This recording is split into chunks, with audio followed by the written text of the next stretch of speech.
start.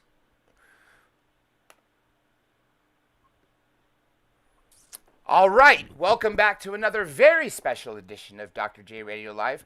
Of course, I'm your host, Dr. J, broadcasting from the city of, well, today I'm going to say sheep. Okay, I hope no one gets offended, but we are living in a different world today. Now, obviously, many of you know that I'm in Los Angeles, California, especially for those of you abroad. Now, you definitely know where I am in. Now, today is a super special show because the person normally me and her would be talking about other topics dear to my heart, and definitely topics dear to her heart. Although we can't talk about those today, we are going to talk about some major news. As you know from the title of this, these topics that we're going to be covering literally have been a passion of mine for 36 years, are the entire reason I am not in a courtroom practicing law right now, and have essentially put that to the side so I can report on these news. Now, without further ado, let me introduce my guest. She is live in, I believe, Florida.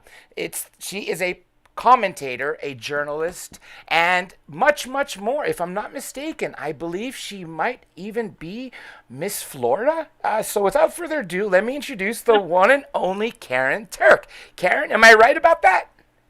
You are Mrs. Florida. I decided as a Jewish Jersey girl at the age of 44 to compete in a pageant. And I won in 2016.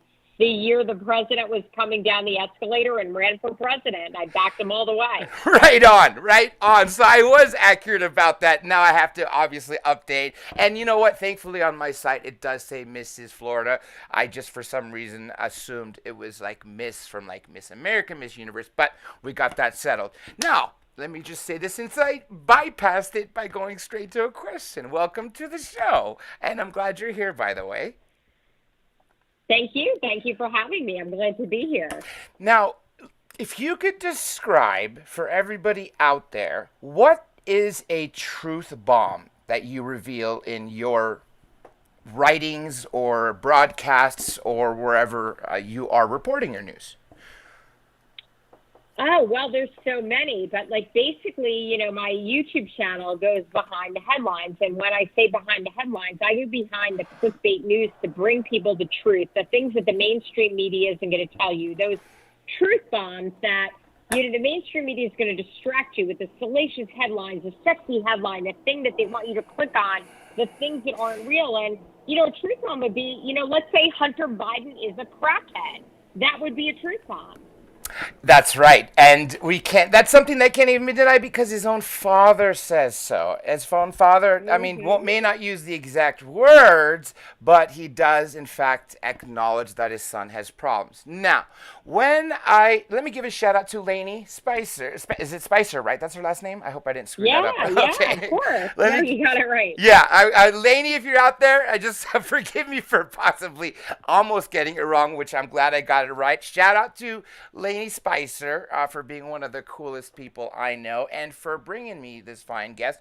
When she sent me information about you, she mentioned 4 truth bombs, which I found not only extremely compelling, but accurate because I've been following those news. So let's start with the first major truth bomb that people normally that would be watching the news would not think of as truth and would actually 20 years ago, even 10 years ago, blatantly just called us conspiracy theorists.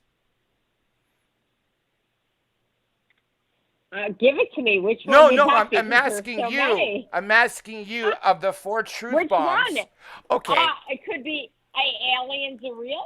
Aliens are real. UFOs are real. Is that one? Tell you what. I'm gonna go back and let me see if I could find exactly the message from her.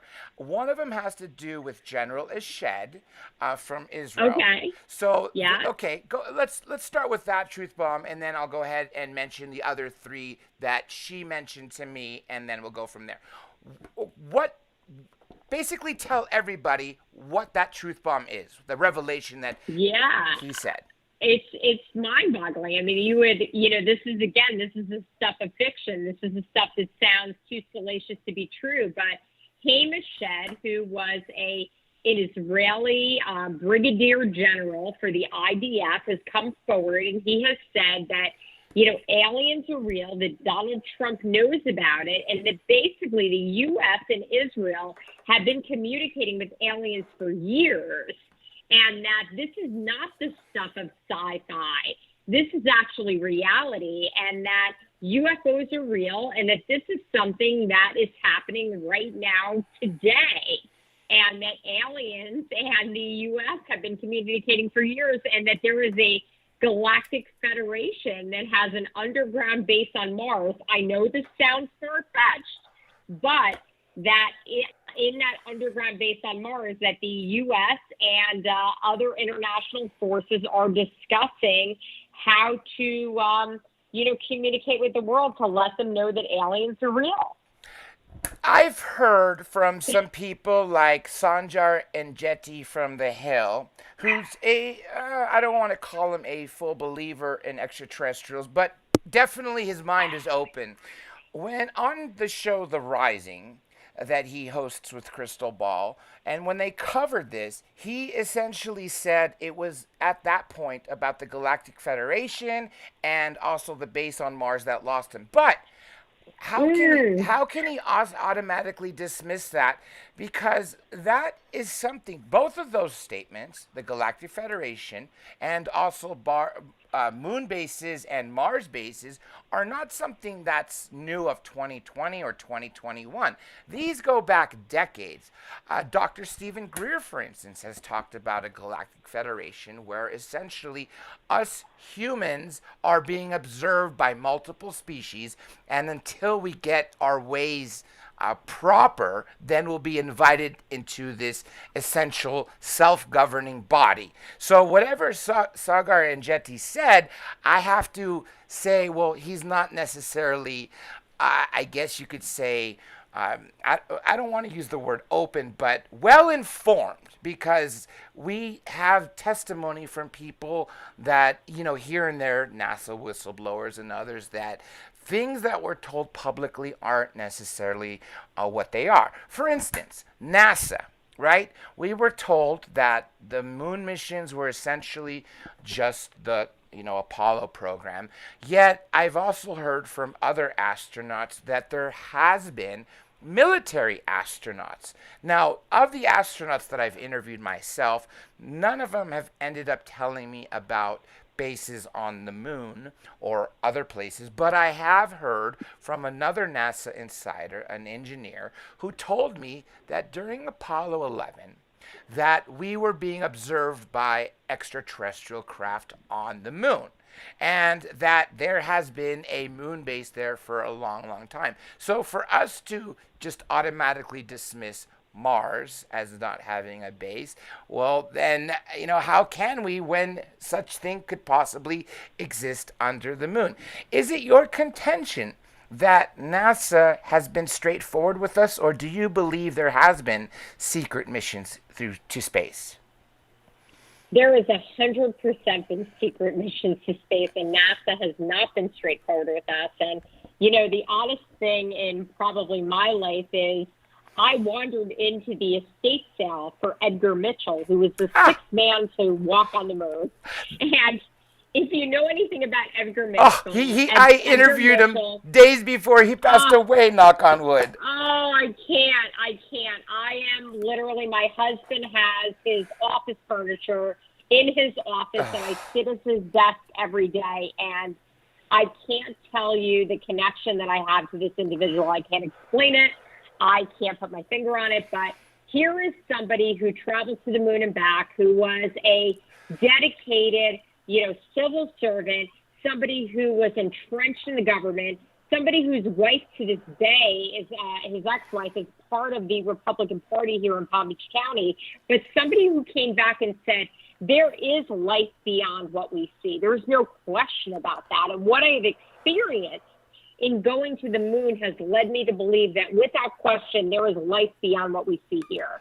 And, I have to say that, even if you want to say that having an underground base on Mars is far-fetched, because in many ways, that's my inclination. I want to say that sounds crazy. That sounds too far gone to even be real. You have numerous people who have been involved with numerous space programs, Israeli, American, other, entities throughout the world, who have come back and said, this is real. There is life beyond what we see. The government knows about it. There is no question, and UFOs are real.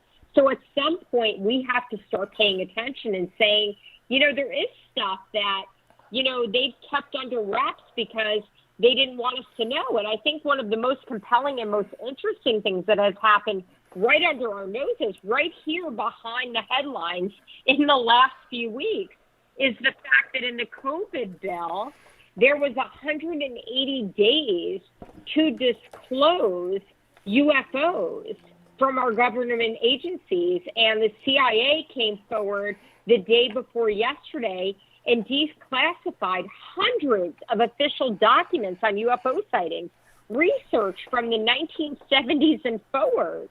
And you look through those documents, and there's no question that there's something happening here, something beyond what we see here on Earth.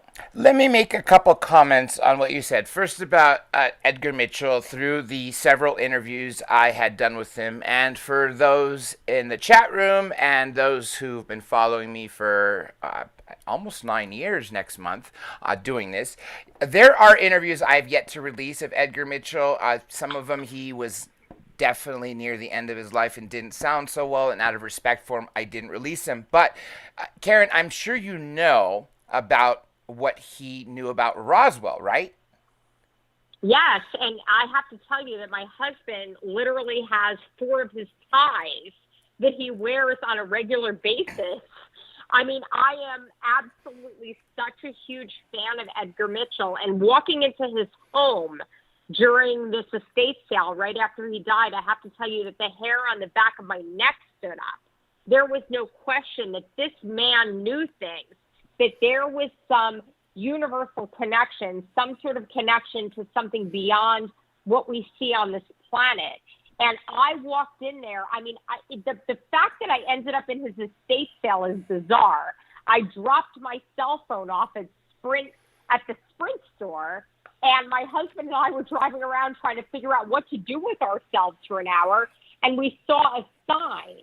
And my name's Karyn. My husband's name is Evan. I can't even make this up.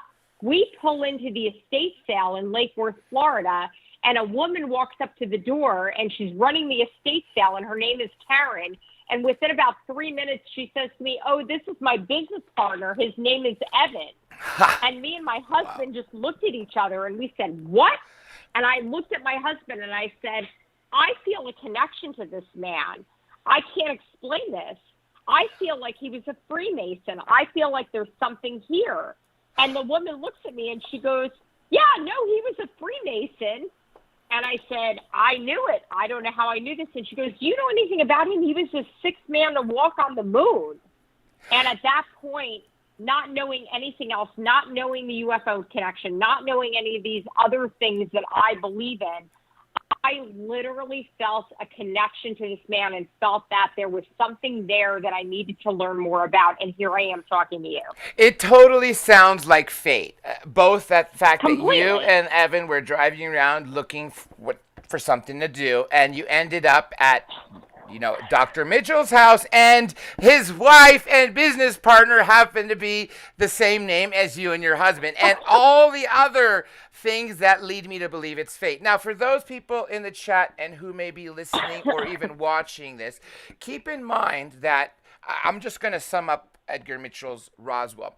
During the time of the Roswell crash and retrieval, he was in high school, I believe, possibly a junior, maybe a sophomore.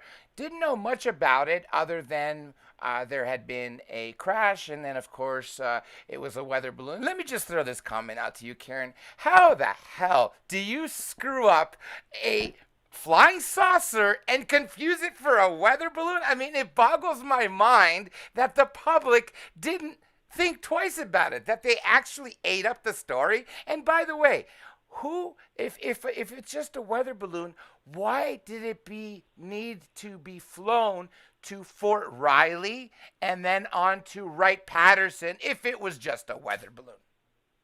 There's no way it was a weather balloon. There's no chance, no way, no how.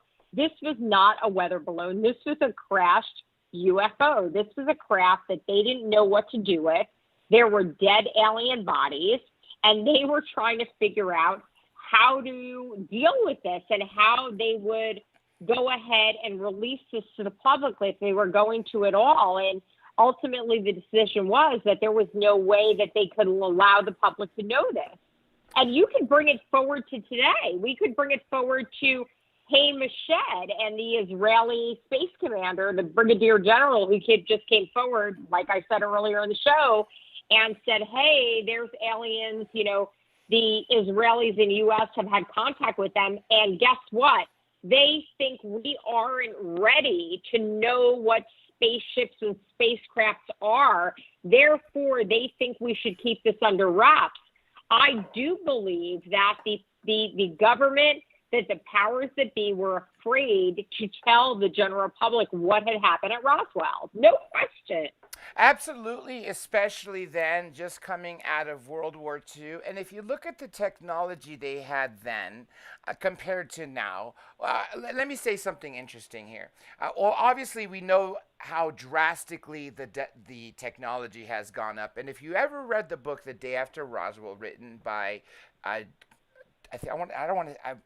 confusing Jerry Corsi with Corso. Philip Corso wrote the book, and essentially he was at the Army Research and Development Division in the Pentagon under General Trudeau, and he essentially had the task of seeding extraterrestrial technology into major companies like IBM and things like that to figure out what this technology was and how can we back engineer it.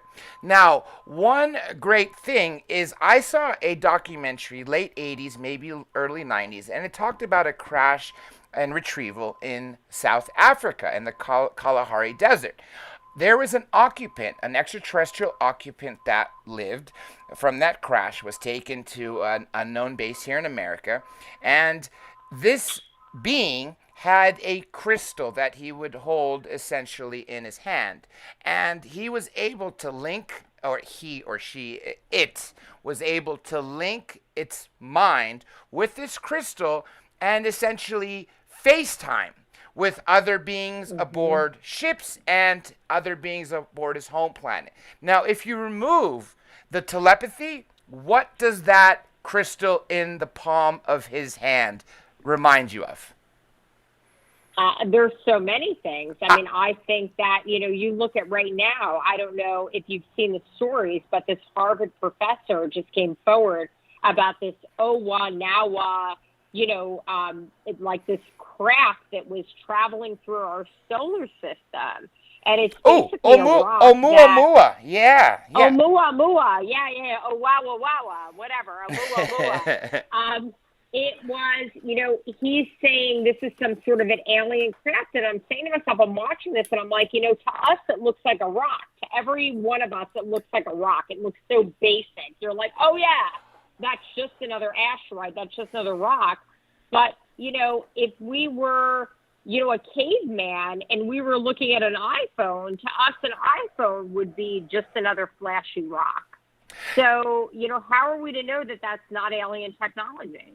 Exactly. And back to what I was saying earlier, what does that crystal in the being's hand remind you of? To me, it's like an iPhone. If we were able to link in our iPhones telepathically, you know, 30 years ago when this documentary was circulating, we were so far off of having a handheld computer. And so now it's like the technology that we've seeded in our hands is finally getting closer and closer. Now, we have not closed the gap, clearly, that we know of, but I think if disclosure was to happen now, we wouldn't be as wowed as, you know, 75 years ago.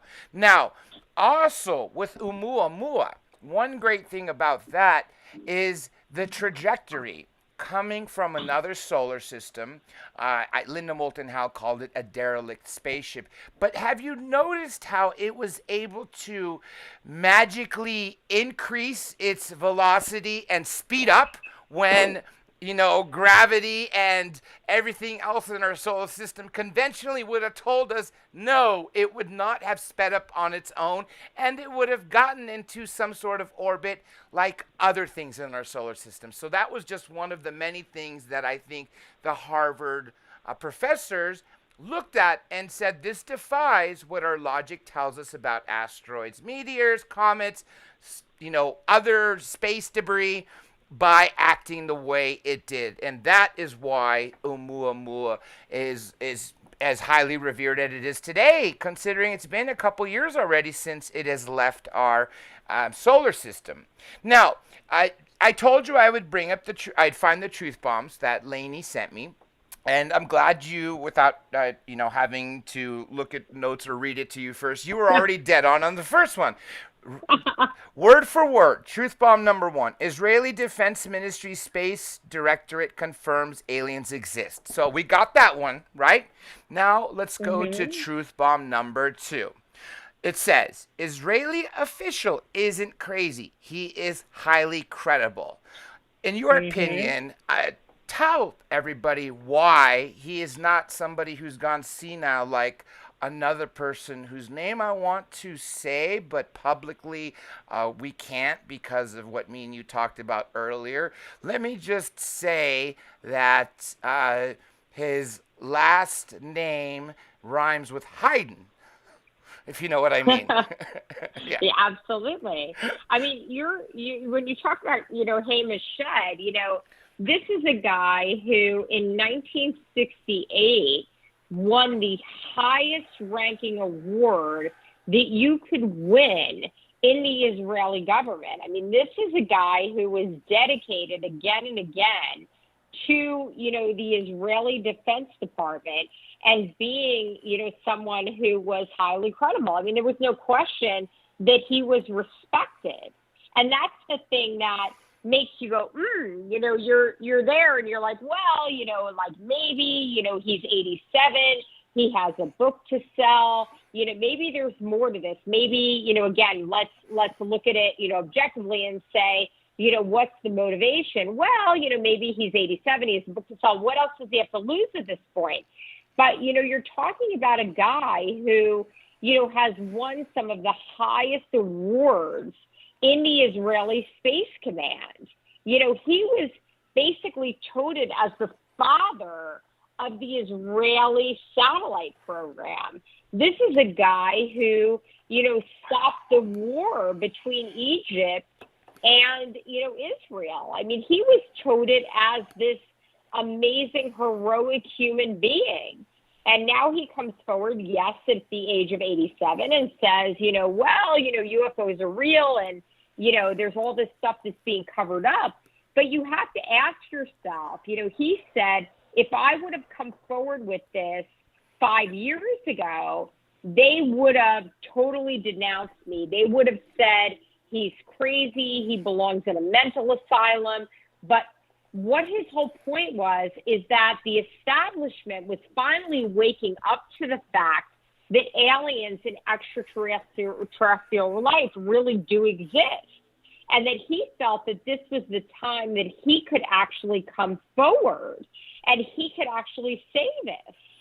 And I got to tell you, it's really, really compelling.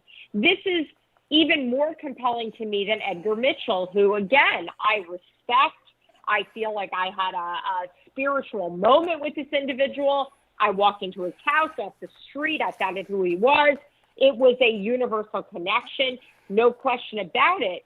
But when you look at Hamish Shedd, take that all off the table, and you're talking about a guy who was called the father of Israel's space capabilities. That's Hamish Shedd. He was just commended again and again. And here he is saying, this is real. You need to listen. There's so many people, like you've got this guy Bloomberg, who was the head of the facility at the Ben Gurion University of Negev, he's like, this is a viable and legitimate decision that Hamish Shed has come forward. It's bizarre, but yet I respect this man. You know, he's known him for 40 or 50 years, and he's always been a visionary, and he respects him, and he's like, you know, there must be something to this. This guy's willing to come forward.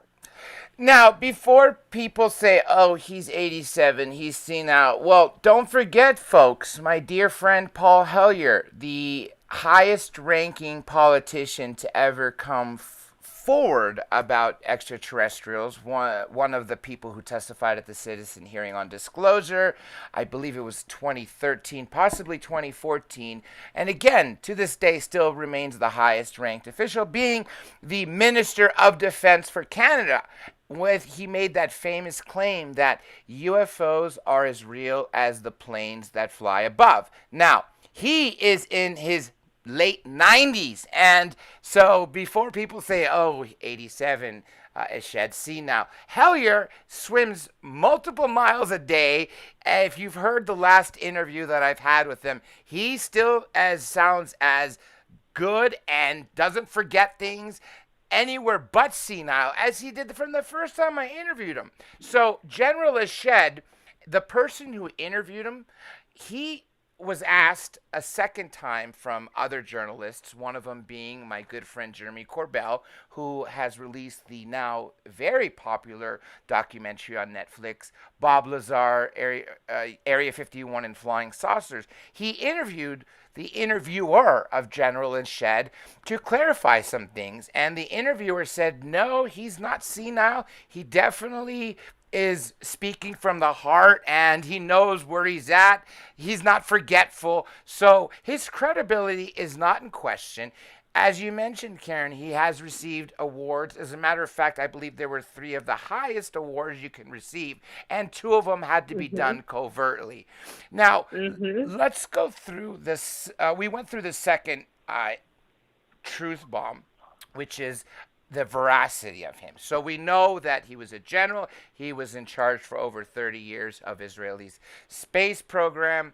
And, you know, like you said, 5 years ago, they would have essentially blown this away. I don't think it would have left Israel other than maybe some tabloids. But now this story has gone around the world more than once. Now, I personally think one of the main reasons, as you mentioned, that the world is waking up and the mainstream media is finally waking up, has a lot to do with what happened in 2017 and then again in 2020 with the full release of the videos. I argued in December 2017 when I first saw the Tic Tac, Gimbal, and Go Fast video, that was disclosure, or at least as close to disclosure as we're going to get, you know, from the last 75 plus years. Now, in 2020, they declassified those videos, even though they've been available, and I think that has played a direct role in allowing what General Eshed has said and why people are able to now to not, you know, throw it away as foo-foo. For anyone to say that the pilots who were flying the F-18s that were chasing these UFOs did not see what they saw, or the video is a bird or a plane or anything like that, well, I don't think then that people are doing proper analysis. And it sounds to me that the people who are denying what the pilots saw have made their mind up already. They're the classic debunkers where, don't bother me with the evidence, my mind is already made up. Now, let me get you to your third truth bomb. Let me read it here. Does Trump know about aliens among us? What say you, Karyn? I think Trump knows a lot. I think that Trump is in a very precarious position. I mean, we're talking about a man who came in, who is not a career politician, who came in wanting to take on the establishment and wanting to take on the deep state. And what I truly believe is that this man had no idea, as many of us didn't know, just how deep and swampy and murky that deep state actually was. if you would have asked me back in 2015, 2016, what I thought about the deep state, I would have said, yeah, maybe there's some deep state, maybe there's some, corruption in our government. That corruption really is rampant to the part where it has become the norm. And unfortunately, we're living in America right now. We're basically in a socialist state. We're on our way to communism. We're on our way there right now. We're headed down that road. And, Donald Trump was the first politician to really take that head on. And I don't believe that he really knew just what he was getting into. And even watching him today and watching the video that he came forward with where, he talks about the inauguration, he talks about, don't do any violence and this and that. I think he's being puppeted at this point, and it makes me very upset and very sad because I think this is a man who, with every heart and soul and just waking awareness in his being, wanted to take down the establishment and the powers that be, and has been met with a very disheartening fact that the swamp is so murky and dirty, and this corruption runs so deep, and the deep state really exists on such a level that it's impossible to take it down. What an awful position to be in, and God bless President Trump for actually having the chutzpah to take that on. Absolutely. I don't think very many people would have had the stomach to handle what he's had, and I literally, me and several others are praying for him daily.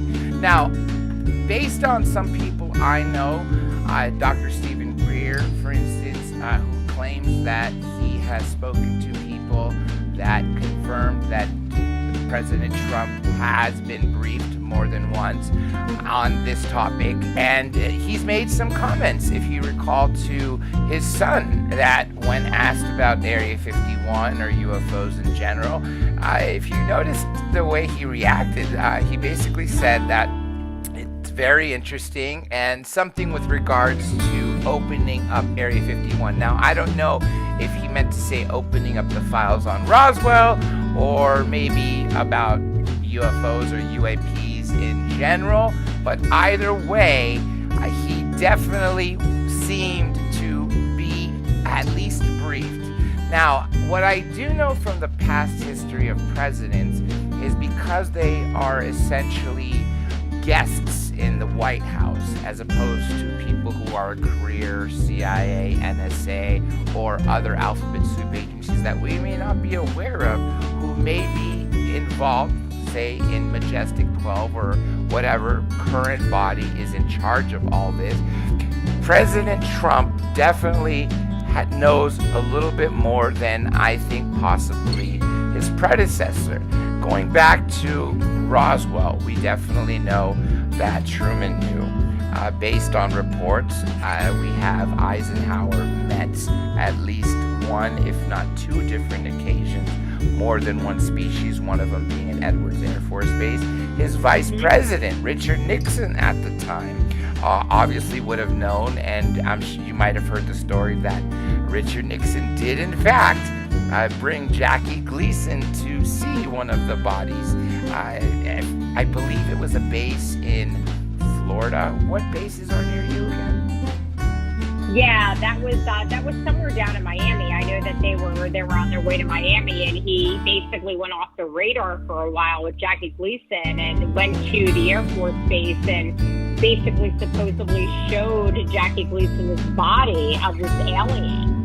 And, it's very compelling. It's a really interesting story. I think that, there's every reason to believe that this actually happened. It may sound crazy. Call me a conspiracy theorist, but, you can only present me with so much evidence to where at some point you have to say, wait, open up your eyes. There's so much evidence that I need to believe that this is true.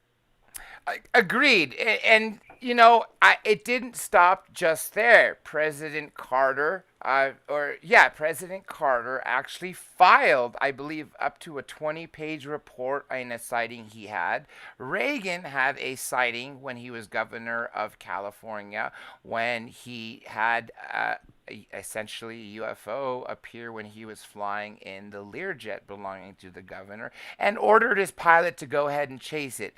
The Star Wars Defense Initiative, SDI, if you notice that very famous footage where it seems like a craft in space is going slowly from right to left, then you see a flash, and then the craft immediately goes back right, increasing its speed, and then you see something fired from Earth into space. Now, let me ask you this, Karyn. If this was intended to shoot down Soviet missiles, why would a projectile have been fired out into space if it was meant for missiles that are in Earth? The only reason I could think of is because SDI was created, in fact, for extraterrestrials. What's your take on that? 100%. There's no way that this was meant to shoot down some sort of Russian missile. This was absolutely, with 100% certainty, meant to be a defense mechanism towards extraterrestrials. There's no question about that. It's obvious. I mean, the evidence, every bit of evidence points towards that. And, Bob Lazar, they can try to paint him as crazy. They can try to make this guy out to be some sort of a wackadoo that's living in the desert. But, the thing that, to me, that was the most compelling about all of everything that Bob Lazar said was Bob Lazar described the handprint, identification that he needed to go through in order to get into the secure facility that he worked at. And at the time, people dismissed it and poo-pooed it. They were like, oh, yeah, there's no such device that you stick your hand in and it has these 4 prongs and, it reads your handprint. This is impossible. And lo and behold, just a few years ago, all of a sudden the government came forward and said, oh, yeah, no, we have this device. This is something we use in many of our facilities. And Bob Lazar finally was sort of vindicated on that particular piece that, yes, everything he had said about how his hand had been scanned going into this facility to go to work was indeed true, as the government had been using these devices. Let me take this quick moment to give 2 shout outs to 2 super chatters. I want to thank Alex Oyen and Rockstar. Thank you both very, very much for your support and for keeping this channel going. And I just want to say to both of you again, thank you. And you guys both rock. And also thank you for being 2 very amazing moderators and good friends. And thank you for your help and motivation off air. Now, with regards to Bob Lazar, Karyn, it wasn't just the hand scanner that got to me. This guy has been under attack for over 30 years, yet every year that passes, it seems that we have something else to essentially, adds to his story that confirms things he says. Now, he mentioned element 115. Okay, the debunkers are saying, well, yeah, I could theorize that element 116 is available. Well, yes, I understand that the element 115 created now by us humans is not the same isotope as, it doesn't have the same isotopes as the one that he had that powered the sport model and other craft, because the one that he worked with didn't decay. But that doesn't mean that we're not going to eventually synthesize the exact same element 115 with the isotopes that he had back then. And if you recall, he also said that I think it was 300 pounds, maybe 500 pounds of element 115 is what we had. And he also said that the code name for it among Los Alamos was LA 1000. If anyone in Los Alamos asked where it came from or what it was for, the story to keep it under wraps says, oh, it's just an advanced metal that we're going to use to essentially protect our tanks and other things like that. They really had everything out there covered. So the hand scanner was one thing. Also, if you look at new satellite photos of Area 51, you also see that there is a road that goes down to Area S4. Other photos Mm-hmm. actually seem to show that there is hangar doors embedded inside the building. And let's go back to 1989 and 90 for a second. When Bob Lazar told his friends that, hey, I want you guys to come with me because if I just tell you, you're not going to believe me. But let me come and show you what I've been doing that was classified. He didn't take them to Area 51. He brought them to S4 or outside S4. And he said on Wednesday night, between I think it was 5 and 8 p.m. I'm just guessing numbers at that point. But Wednesday nights, he knew the time and the place of the tests, and sure enough, each time he took his friends there, what happened? Everybody witnessed a craft that was a glowing craft that went above the mountains and started to do radical maneuvers. We know this is captured on film, but film from 1989 and 90 is definitely not as good as film we have today. That's just even more proof that the guy's been telling the truth.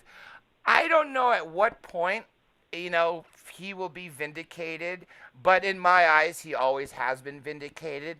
Now, Karyn, I know you know the story that dropped several months ago, and it was immediately redacted, and it made world news that we have off-world vehicles not from this earth. Do you recall that? Mm-hmm. Yeah, of course. Absolutely. And I mean, you can go back again. We did bring up Bob Lazar again. This has been happening for, decades. This is not new news. But yes, I remember that story you're talking about. That was the most recent story where there was where we acquired vehicles that, we were able to, take into possession and effectively reverse engineer. And you have to think to yourself how fast technology has grown over the past 2 decades. And there's a lot of things that leave you scratching your head.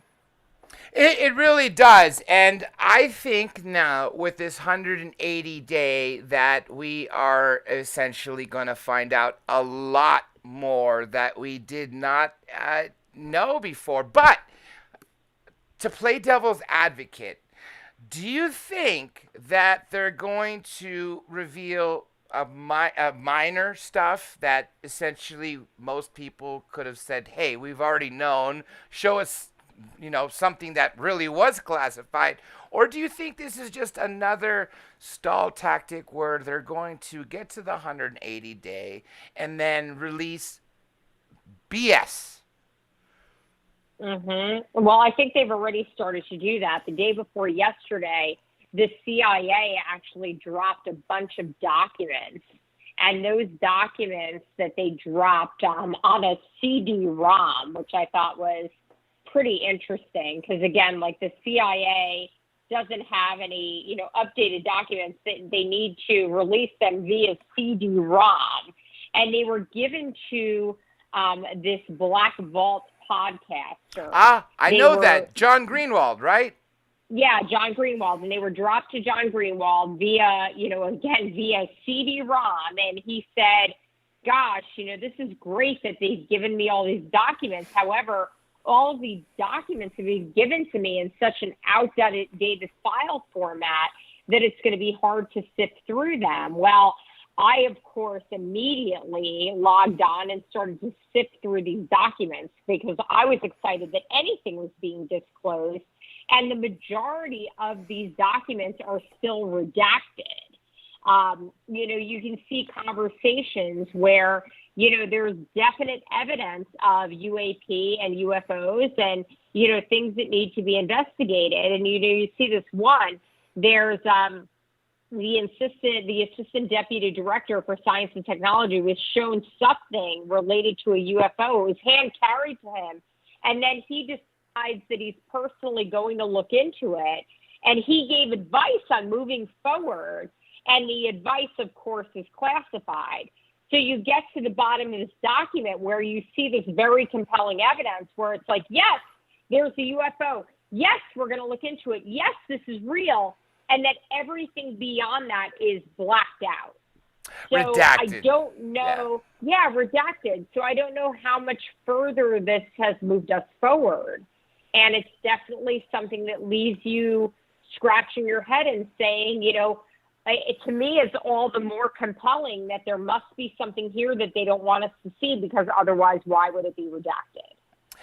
Now, one major topic that quite a few people have mentioned to me, especially people who have had contact with extraterrestrials. It seems to me that people who have been abducted or have essentially been in any position where they are in contact and have received telepathic messages, it's almost as if that muscle, or whether it be the pineal gland, or whatever it is that's responsible for telepathy, that it seems to have woken up once they've actually been in contact with ETs and have exchanged telepathic messages. One person is investigator Timothy Good, who's also an author. And what he said was, on two different occasions, he was in places where somebody seemed off. And so what he did in one incident, there was a person that was at a conference and was speaking about things that will happen in the future on Earth, which ironically at the end of that, no one could remember what he looked like or what was said. It's almost, it was buried in the subconscious and will come about in the future, but that's off on a tangent. He said that when he realized that that person had a little larger eyes than normal and just got this vibe off him that he may not have been human, what he did was, in his mind, he said, if you are who you think if you are who you think you are, then with your left hand, touch the left side of your nose with your index finger. That so-called human immediately made eye contact with him without saying a word, raised his left hand up, and touched his left side of his nose with his index finger from his left hand. So that is one incident of a possible alien among us. Dr. David Jacobs, in his last book, wrote a book, Walking Amongst Us, and essentially laid out the argument that a lot of the abductees that were shown hybrid babies, each generation of these hybrids looked more and more human. And the last decade or two of people have been abducted, people were told by the ETs, hey, show these hybrids what to do in a grocery store. Or they would show them a kitchen and basically tell them, what do you do here? Or a front door. They seem to be confused as to how to open a door or how keys work. The impression I got, as did he and everybody else who read the book, was that not only are they walking amongst us, but they seem to be wanting to know how to integrate with us without sticking out like sore thumbs. Let me circle this back now with Truth Bomb 3, which reads, does Trump know about aliens among us? What do you say? I don't know, but you're saying that. I'm thinking to myself, is Nancy Pelosi actually an alien? That she wouldn't be the only one. I think she may be too. I gotta tell you, I'm like, wow, okay. Now maybe the world makes sense to me because I've been very confused over the last few weeks. But yeah, the truth bomb is that I think there was probably a lot of stuff disclosed to him that he was probably not prepared for. And I think any president, I think even, take the partisan politics out of it. And I mean, obviously we all know which side I lean to. And, where my political, leanings are. I'm pretty, transparent about all that. But if you take that all out of it, I think there have been other presidents that have been exposed to this that have kind of been shocked into the reality that maybe it's not the right time to disclose. And maybe there are larger forces at play that prevent them from giving the disclosure that they would want to give. I used to think the reason why they're not disclosing is because it was us humans that didn't want to disclose, possibly because whoever unlocked the technology would essentially rule the world. And I figured, well, maybe the United States doesn't want to acknowledge that we have lots and lots of craft and possibly live ETs in some of these bases that are working with us to try to understand this because they possibly feared that our adversaries, for instance, like China, may be able to get a hold of these technologies. And if you recall, from what Bob Lazar said, is once you unlock the ability to create gravity, well, that changes everything because all of a sudden you are able to travel. You don't need fossil fuels. Then you can also create wormholes and travel to destinations literally in other galaxies that in an instant that is essentially impossible with the 1200-year-old technology we are doing, which is essentially burning chemicals to go into space, the same way the Chinese did in 800 AD when they invented rockets. I'm talking about like fireworks and other things like that. Force fields would become a thing. So many of these major disclosures would, or not disclosures, inventions and advantages would be available to us, as Bob Lazar stated, if we only had one answer as to how that machine worked. That was my personal opinion. But according to what Ashed said, and you said this earlier, it was the aliens who said that we are not ready. Now, why, in your opinion, do you think we're not ready?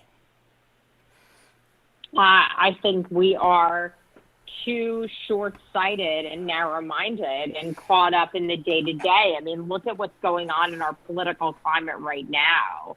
Yeah. What is happening in our world right now illustrates just how, mediocre we are. We're mediocre. We're caught up in this BS over who's going to be the president and what's going to happen in America. And these things that I think really illustrate how short-sighted we are in the moment. And we're not thinking about the universe beyond. We're not thinking about God. We're not thinking about, what's next. Where are we in the scope of the universe? And I think that's a real problem. I think it's something that maybe that's the unifier. Maybe there's some way to bring all of us together where people could become more spiritual to say, maybe there's something beyond what's here right now in this moment. Maybe there's something beyond what I believe is my day-to-day. And we're not there yet. And maybe that comes down to all these things that, Ashed has said and these other people have said where the aliens are like, hey, you're not ready. Maybe we're just not ready. Maybe we're not evolved enough. I definitely agree with that, and that would have been the answer I would have given. Yes, we are more childlike and sadly immature, and just like many people who have been abducted or have had peaceful contacts, the recurring theme of messages is that if we continue down the path we are going, that we will essentially blow this planet up. And I think hopefully there's been enough fear instilled in people, and the law of averages clearly there has to be people in power who have to have been taken. Have you ever heard that 1 in 40 people have been taken or abducted? Yeah, I've heard that, and I believe that that's probably a very real statistic. I definitely agree. I've polled lots of people, and within groups of they're friends within 40 or 50, depending on who I've asked. And I've generally stuck to people who are indifferent when it comes to aliens or people who believe, because if I ask those who are debunkers, there's a big difference for everybody out there between a skeptic and debunker. Everyone, it's healthy to be skeptical. Don't believe everything you see. Do your own research and try to confirm it. But debunkers, as you've known, I brought a couple on this show in the past. One of them to debate Stanton Friedman was Robert Hmm. Schaefer. They have agenda, no matter what the evidence is. It doesn't mean anything because in their mind, their mind's already made up. So aside from those people, when I've polled people like Preston Dennett, the 1 in 40 seems to be accurate. So therefore, we have to assume that people in power also have, some of them at least have to have be in contact with some of these extraterrestrials and have probably heard the same message and seen the images of, volcanoes and war and other massive scary things that I would think would whip us into shape. So I really hope in the decisions between, the world powers before we end up going to war or anything like that, they stop and think about what it was they were shown by the extraterrestrials. Now, going back to extraterrestrials walking amongst us, I've always believed that Homo sapiens, humans, I don't think we only live here on Earth. I wouldn't be surprised if there are multiple planets with humans. And other people have also Hmm. stated that some of the aliens look very human like. Some of the Nordics, the very beautiful, blonde haired, blue eyed, very tall and muscular. And then there are others. The point is it'd be really easy to not think that they're ETs, so I could see how very easily they're walking amongst us. Is that the opinion of yourself as well? I don't know, but I've seen a lot of things that lead me to believe that there's a lot that we don't know. And, I myself feel a lot of times like I have a lot of unanswered questions about my life, the universe, why I'm here, what is the meaning of life? And, it puts you in a situation where you start to believe that there's got to be something beyond what is happening right now, right here. Even looking at my blood type, I mean, I'm an O negative blood type. We could research that and we could look into, the fact that people with O negative blood type seem to be of some sort of alien race. Maybe there is some sort of engineering that took place. Perhaps our planet was terraformed back in the day. There's something to it. We can't ignore all the factual evidence that points us towards something that we don't understand. And we can't pretend that we are so smart that we understand everything that's going on, because there's too much compelling evidence that goes to the contrary that aliens do exist. I'm actually so glad you brought that up. Linda Moulton Howe has talked about more than once that we have been terraformed going back as far as possibly 270 million years.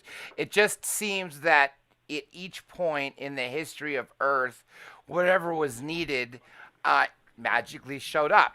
For instance, when there was no oxygen, well, all of a sudden bacteria came, and before you know it, was able to take in all the CO2, and boom, you have oxygen.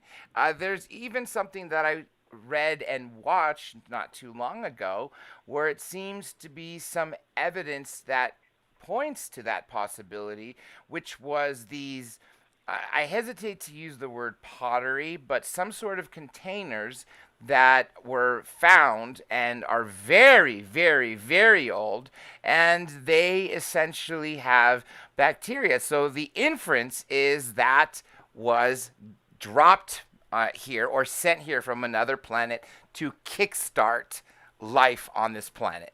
And so, again, there's just so many different things I love about this topic because we could keep going down rabbit holes. And I'm so glad we're no longer the so called fringe only. Yeah, sure, topics in this are still considered fringe, but people in the past who used to call me the black sheep and just laugh, no longer can do so when they look at videos, for instance, of the Navy FLIR footage, and that, and so many other videos, like my good friends at Third Phase of Moon, Blake and Brent Cousins, the world's largest UFO YouTube channel in the world. Anybody right now can go on there and see that there's tons of great footage that they receive on a daily basis. So the other question, which is not a truth bomb, I'm going to ask you, Karyn, is I've noticed that sometime in the latter half of 2018 up until now, we have seen literally an increase, a non-stop increase of sightings. Now, people can attribute it to technology. Other people can say, well, yeah, for the last year we've been at home with nothing to do, so of course we're paying attention to the skies more. But I don't think that's just the case. Obviously, we know more people are paying attention to the sky. We know there's a lot more cameras out there, whether it be surveillance, ring.com cameras, or front door cameras, or just everyone having a video camera in their pocket in in a smartphone. But even then, we still have had such a massive increase in sightings. What do you think, in your personal opinion, is the reason why we're having these massive sightings? Is it because we're about to do something, or something about to happen on this planet that has the ETs coming to watch us? Or do you think possibly these extraterrestrials may be time travelers that have come back to see when the hell did we screw up? I don't know. When you listen to the very compelling evidence from Hamish Shedd, which we've discussed again and again on this broadcast right here tonight, one of the things that he says in that first compelling interview that he gives is he says, mankind isn't ready to learn what spaceships and space is really about. And that left me with that lingering question that it's not like we're not ready to see ETs, we're not ready to see aliens, more of like we're not ready to grasp the fact that there's something that's so much more to this than we can possibly understand, that we aren't ready for that. So when you talk about time travel and you talk about these things that are sort of beyond the scope of like logical mind, you know, like our logical mind goes to, okay, so there's beings and they're not like us and they're little gray aliens, and like that I can absorb.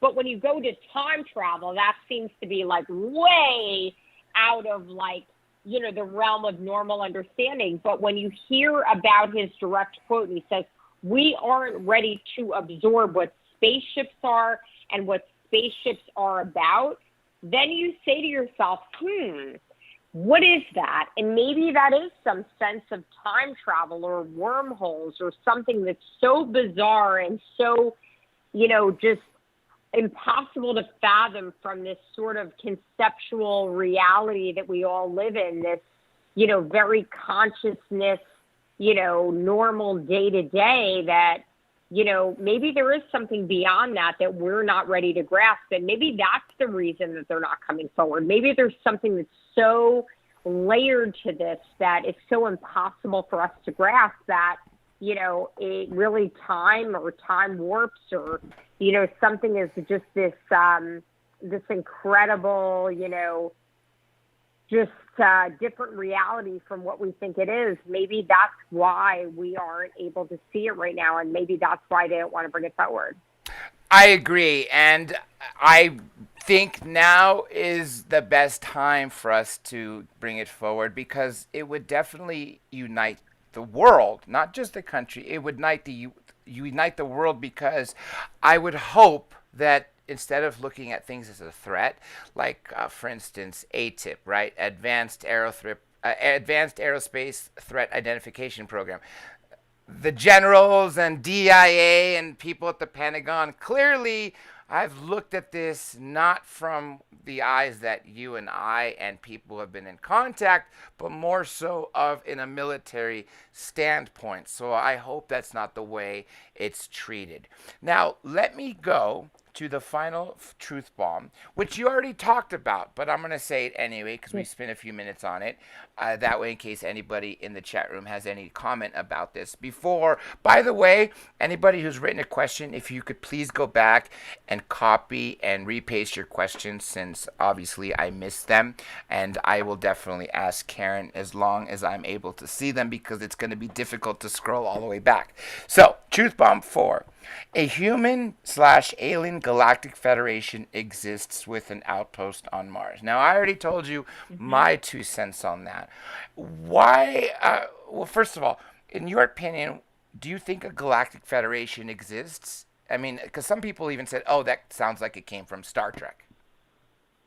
It sounds very far-fetched, but, the E. coli on your hamburger, you can't see that, but it'll give you a vicious upset stomach either way. So, there are a lot of things that are beyond the vision that we have as human beings that sound bizarre, that you believe can't possibly exist, that you can't see with the human eye, yet they're there. So as much as to me that sounds like some far-fetched, Star Trek bullshit, you really, when you take all of the facts into consideration, you have to ask yourself, we have a lot of technology. We have a lot of technology very, very quickly.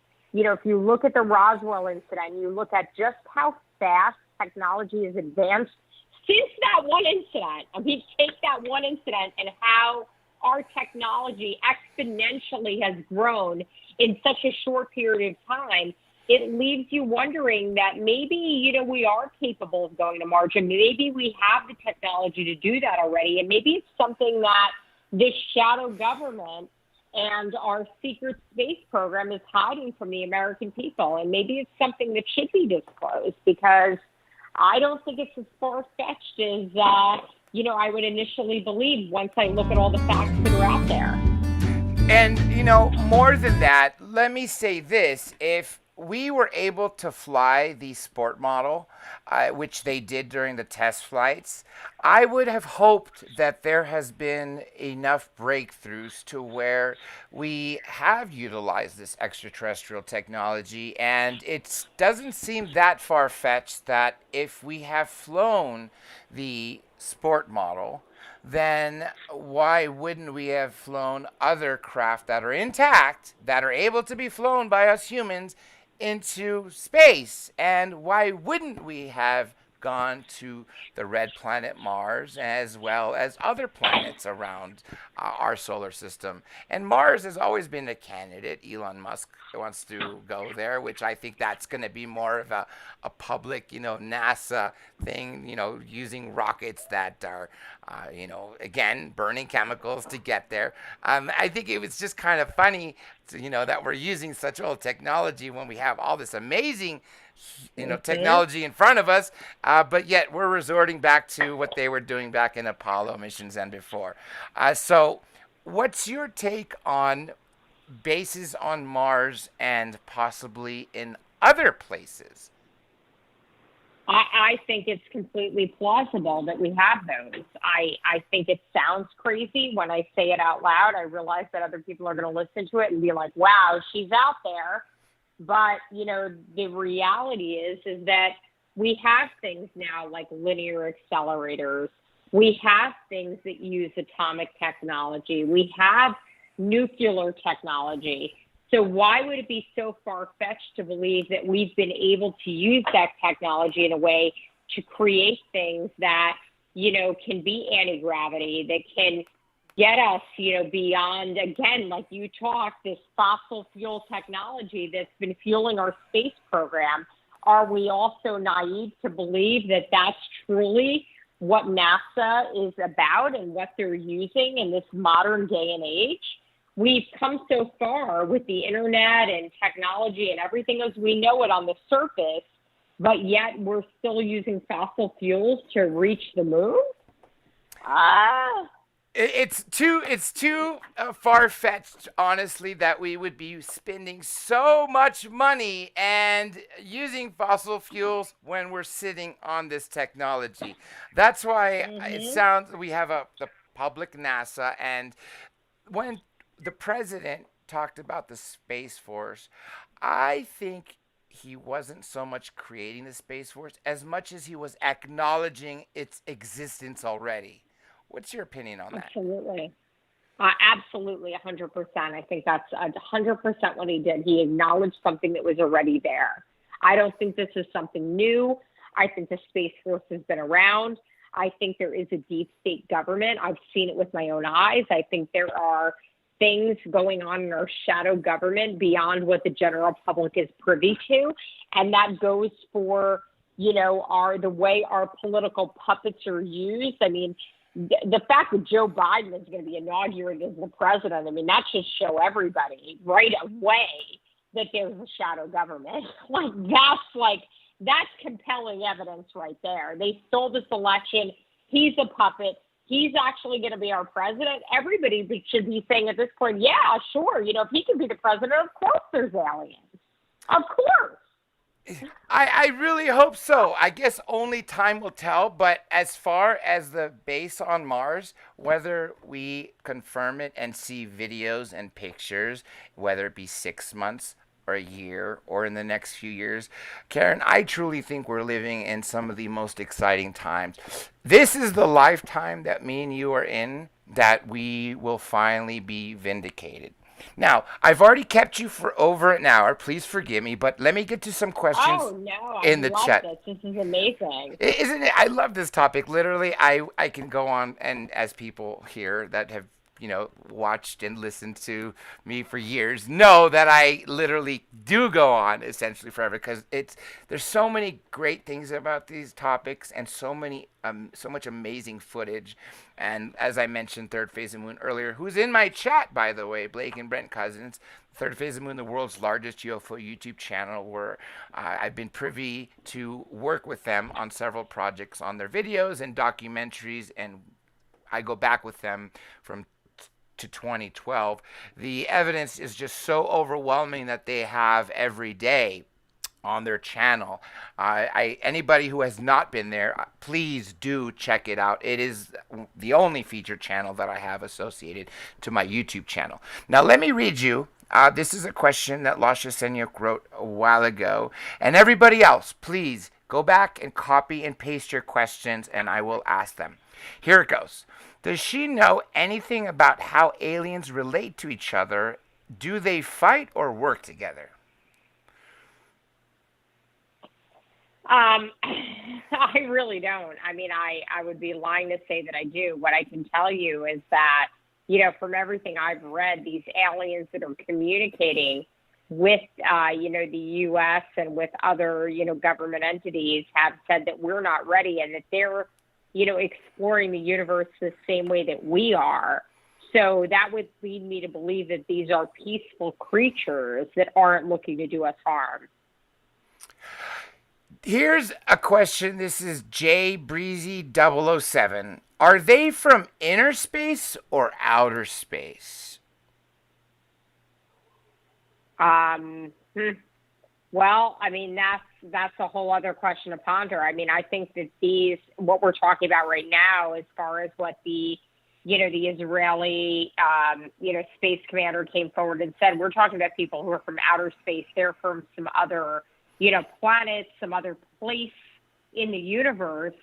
However, when we talk about time travel and we explore these other things, there may be other dimensions at play here that may lend to, other things other than just strictly the traditional ETs from other planets that we think about. So, I think there might be both.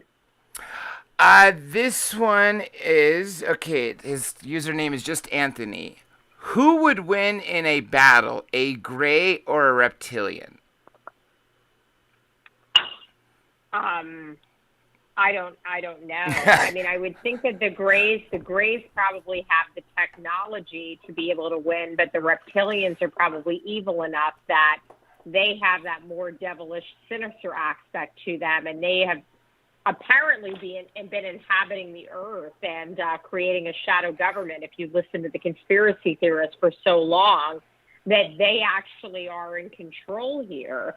So I would say the reptilians really have a hold on the U.S. already, and that they probably are winning in more ways than we can imagine if you want to get into the whole reptilian thing, which I don't know if I buy any of that. I mean, I don't know if I believe any of it, but it's compelling. It's interesting. It is. And, I've had David Icke on this show a year ago, and, what he had to say, I'd like to see proof of it, but it is compelling. And just between the size of the small grays, even if they were the larger grays, the one that seems to be in charge compared to a 6 foot tall reptilian, I could see if technology was not involved, maybe the reptilians may have the upper hand.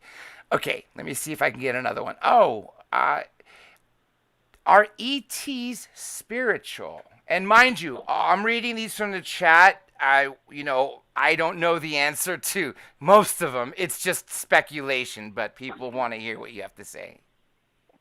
I think there is a spiritual aspect to this. I mean, if you could go back and you watch, what's gone on in history, I mean, there has definitely been since biblical times stories of ETs and beings and angels. And I think that, you have to look at the fact that a lot of this may be spiritual. A lot of this may be something that's beyond our understanding, that greater power, that greater, force that drives us all. So, when you talk about ETs, I feel like ETs may be in some ways spirits or people from another realm.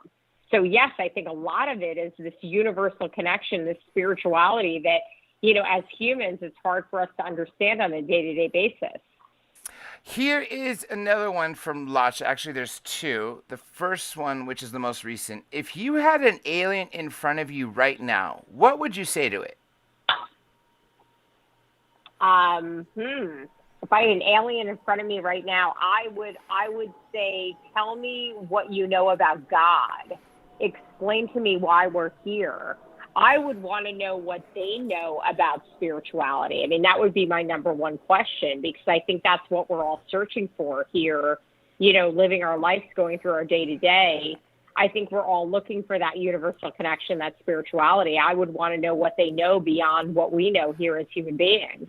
That is a good answer, and honestly, that is, if not the first, one of the first I would like to know about them. I guess if I had to ask another one, it would be, what's it going to take for us to get your technology? Or more so, can we have your technology? Can you give me a ride to your planet and give me a tour? But that's just a selfish one. Okay, here's another one here. Let me go back to where it was. Let's see here. Okay, this is Agitative Ace. Is our sun a source of visible helium? More of a scientific question, I guess, per se. Yeah, I mean, I think our sun and our moon are responsible for a lot of things. I think that we're driven by a lot of astrology. I mean, that's been proven. Again, these are things that are factual. I mean, you can look at the way that our oceans are and our tides, and we know that they're driven by the moon. Whether the moon is manufactured or whether it's actually a celestial body or whether it's some sort of a manufactured satellite that's been put into orbit, that to me is still a lingering question. We can go into talking about the hollow moon theory and talking about the fact that on the Apollo missions, they crash landed those crafts. And I know that I'm preaching the choir here, that you know all about this, where, the moon, rang like a bell. Mm-hmm. For about hours. Which, again, I'm surprised how people just dismiss that, because that would only indicate one thing. If something is going to ring like a bell, well, it wouldn't be a solid mass, because if it was, why would it ring in such a way? Mm-hmm. Yeah, and I mean, just the orbit of the moon is strange. You can go and you can look at, all of these other celestial bodies and physics just in general, and you look at the orbit of the moon, and it seems that the moon in some way was manufactured into orbit. The orbit doesn't make sense. Just just the way that it's positioned and the orbit that it has around the Earth really statistically is impossible.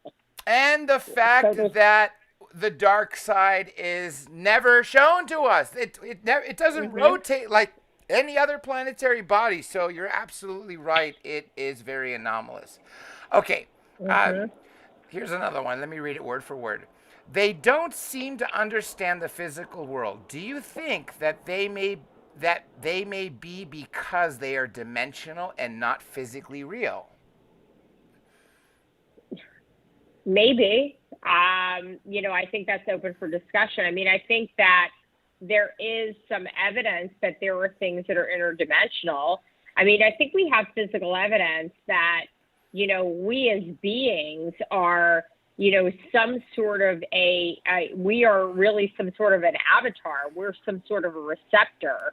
You look at the way that, people have near-death experiences, and it seems that your body is almost some sort of an antenna for, some sort of larger energetic broadcast that goes on, that, your body is picking up that broadcast. So our physical consciousness is really something that is momentary, whereas our spirit lives on. And I think if you're spiritual at all and you believe in religion, you believe in God, you believe that there's something beyond what you are here right now as a physical body. So why would you be so quick to dismiss that extraterrestrials couldn't be some sort of interdimensional beings? Of course, that has to be something that you would ponder. Amen to that. Next question here for you is, what does she think the military wants from the UFOs? What is the government's real agenda?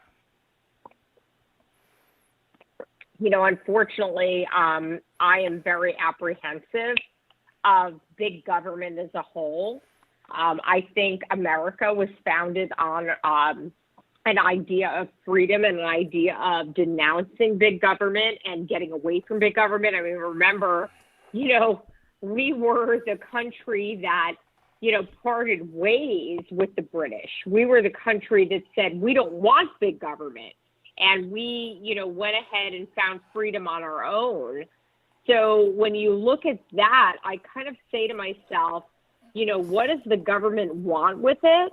I think you have to be skeptical with that, because that's where that big government creeps in, and where somebody like me becomes skeptical of, yeah, they want the technology, and yeah, they probably want to keep it to themselves, and they probably don't want it to leak out to other countries. And in some ways, probably for good reason. We don't want that in the hands of people like, the Chinese and Iran, because we don't want them to know the technology that we have and that we possess.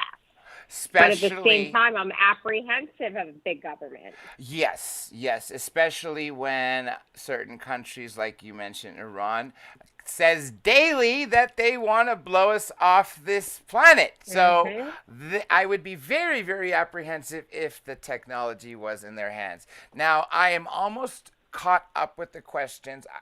Everybody who's written questions in the past, please do keep in mind I could only go so far back in the chat. So if there's any more, I'm going to give you a moment while I ask the next one and plug in a few things to see if there's any other questions. While in the meantime, let me ask this one, which actually I don't know if this was written just before you said what you said, because you essentially answered it when you talked about the moon ringing like a bell. But I'm going to ask it because it's from a dear friend, Rockstar, who is the same person who is a moderator in my chat room, good friend, and also one of the people who gave the super chats, which again, I want to thank you, Rockstar, for that, and Alex Owen, of course, for both of your support.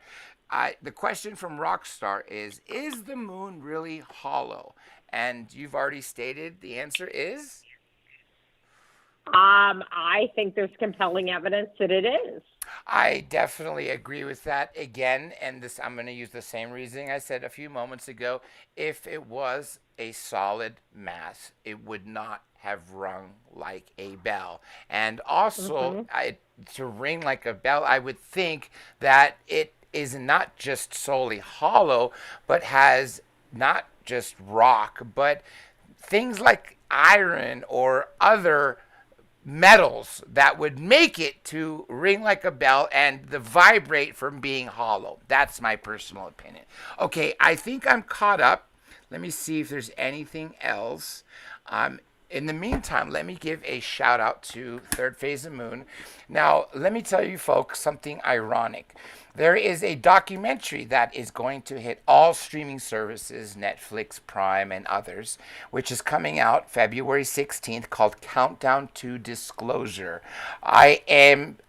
There's credit near the at the end for me because there is a portion of someone I interviewed in it. I'm not going to say who it is. I'm going to wait for you guys and gals to watch it. But I'll give you a clue. It is someone that I interviewed this past summer, and he is a physicist, and it is someone that I've been working on for several years. Other than that, I think you guys can put two and two together on who that mainstream physicist is, but please do check out Countdown to Disclosure. The irony is that when the cousins and I were, working on this, they were working on it. I only contributed, in that one interview. When they decided on the name of the documentary Countdown to Disclosure, this was long before we essentially had that provision in the relief bill where the countdown of 180 days to disclosure began. So it begs the question, was somebody out there paying attention? So I wanted to throw that in there since Third Phase of Moon did plug in here that make sure you check out Countdown to Disclosure on February 16th. Now, with that being said, Karyn, if you had, is there any other topics you want to cover? No, I mean, I think we've done a good job of covering a lot of it. I think we've touched on a lot of it. I mean, the moon is one of the most, for me, the most interesting anomalies that we have that we can point out directly and say, there's something beyond what we understand. Here's this moon that's orbiting us which for every reason is an anomaly. It's hollow. It's, you doing this weird orbit. It's strangely positioned between us and the sun. There's everything about it is strange. Agreed. It very, very much is strange, and I hope that a lot of the answers to questions that we have and some of this strangeness comes to light in June when the 180 day is up, and then July and all the days, weeks, and months following that. Now, let me tell everybody, if you enjoyed this video, please smash the thumbs up. Also, please do subscribe to my YouTube channel, and please hit the notifications so you can see when I am posting something or streaming or anything of the sorts. Now, do keep in mind, friends, I have been shadow banned on social media. Please do not look for me on Twitter, Instagram, or Facebook. At the moment, there are no more accounts. Every single follower is gone. I have yet to determine if I'm going to open up another account because I don't want it to get shut down right away. You can find me on Minds. Minds is uncensored. It pays you in cryptocurrency to use it, and it's open source. So if you want to find me there, it's under Dr. J Radio Live. That is DRJ Radio Live. Now, Karyn, where can people find you? You can find me. I'm still on YouTube somehow, some way. I'm surprised they haven't banned me completely yet, but Behind the Headlines TV on YouTube. Please subscribe to my channel. I put out videos every week or so that go behind the headlines of today's stories to delve into the deeper truth. Now, also, let me plug in my website, folks. Be sure and check out drjradiolive.com. The site has been redone. A lot of archives have been posted, and over the coming weeks and months, every single show will be available for download on MP3 on there. So be sure and check it out. I'd love to get your feedback. And I'm doing my best to have the older site archived on another domain that I used to I still own, that I used to use when I was producing concerts in the late 90s. So please check out drjradiolive.com. That is drjradiolive.com. Now, as I end, Karyn, please hang by for a quick moment so I could talk to you after, but I'm going to leave the final words with you. If you have one final statement for everybody, what would you say? I would say open up your eyes and take in everything you can, because everything you see isn't what you should believe. Well said. With that being said, folks, this is Dr. J, host of Dr. J Radio Live, along with the one and only Mrs. Karyn Turk. With that being said, keep your eyes in the sky, and if you don't already have an open mind, I strongly suggest you keep an open mind now, especially in the next 170 days. Actually, it's 164 days or 66 days now and counting. So with that being said, I'll catch you on the